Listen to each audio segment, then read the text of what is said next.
It's massive, sleek, and terrifyingly fast. The Tupolev Tu-160, nicknamed the White Swan, isn't just the largest bomber ever built.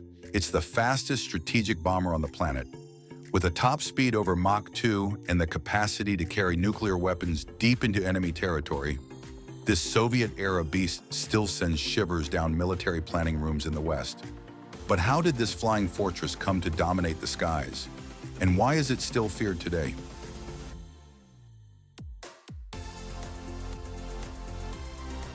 Born during the Cold War, the Tu-160 was the Soviet Union's answer to America's B-1 Lancer. But unlike its American counterpart, the White Swan was designed not only for speed and the stealth, but also for brute power and range. With variable sweep wings, a nuclear payload, and intercontinental capability, it could strike targets thousands of miles away without ever being detected. From its first flight in 1981, it changed the rules of strategic bombing forever. What makes the Tu-160 truly unique is its unmatched combination of speed, size, and striking power. It's powered by 4 massive turbofan engines, each capable of launching this 600,000-pound aircraft to supersonic speeds. This isn't just a bomber, it's a message of power. In a world dominated by stealth, the Tu-160 doesn't hide.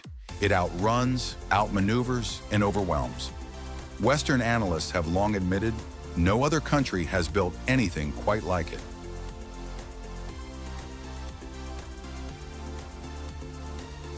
Even decades after its debut, the Tu-160 remains central to Russia's long-range nuclear strategy.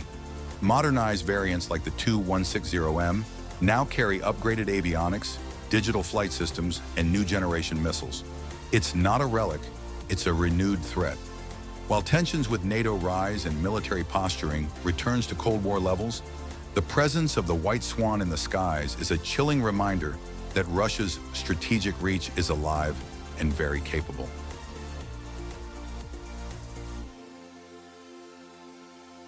In this video, we dive deep into the dramatic history, breakthrough technology, and battlefield legacy of the Tu-160. From its Cold War origins to its modern reincarnation, you'll see why this aircraft still captures the imagination and concern of militaries around the globe. Buckle up as we explore the rise of the White Swan, the supersonic giant that still casts a long shadow across the skies of global power.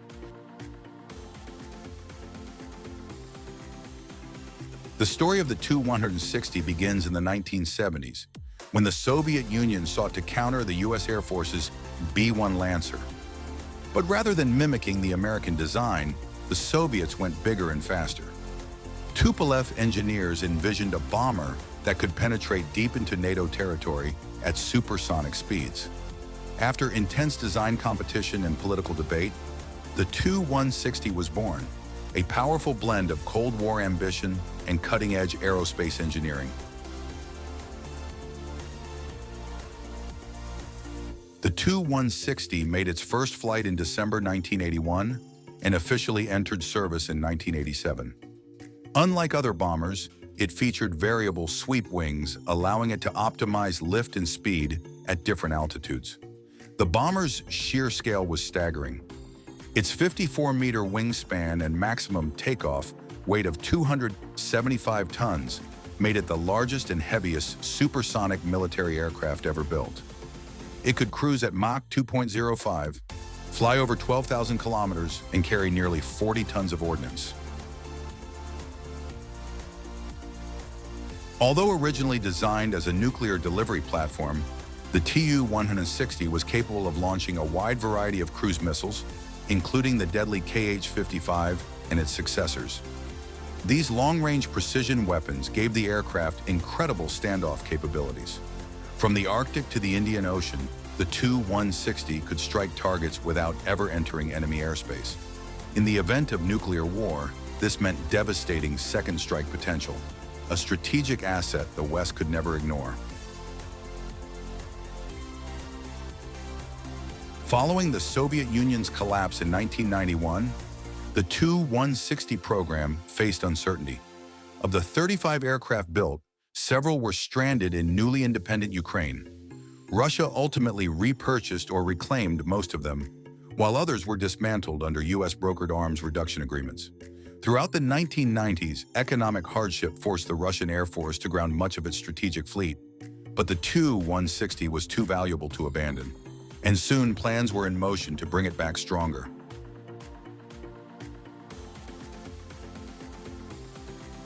In the 2000s, the Kremlin reinvested in its long-range bomber fleet, especially the Tu-160. A modernization program upgraded key systems, including radar, navigation, and weapons integration.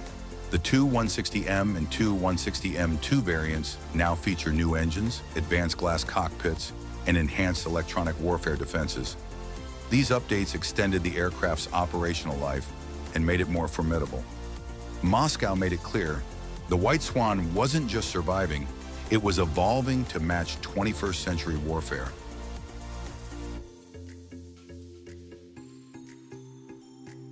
The Tu-160 gained combat experience in 2015, when Russia deployed it during its air campaign in Syria. Although used primarily to launch cruise missiles from standoff range, the missions marked the bomber's first real-world operations. The world watched as these giants flew thousands of kilometers non-stop, refueled mid-air, and unleashed precision strikes with stunning accuracy. The message was unmistakable. Russia's strategic aviation wasn't just ceremonial. It was combat-ready and highly capable. Today, the Tu-160 remains a pillar of Russia's nuclear triad, alongside land-based missiles and submarine-launched warheads.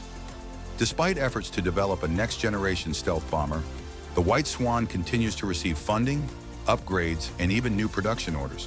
Tupolev recently unveiled a newly built Tu-160M2, the first of its kind since the Cold War. As tensions between Russia and NATO escalate, this supersonic titan continues to fly, not just as a relic, but as a revived symbol of power.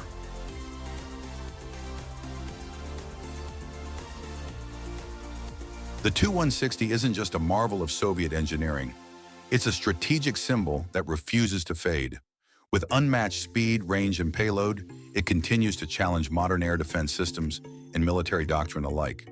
Whether launching missiles in Syria or patrolling Russian airspace, the White Swan remains a key player in global power projection and deterrence.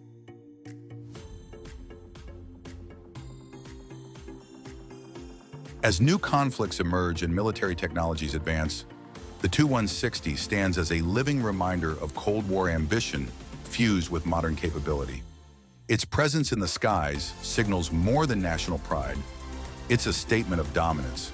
This bomber's legacy is still being written, and its echo will continue to shape the future of aerial warfare.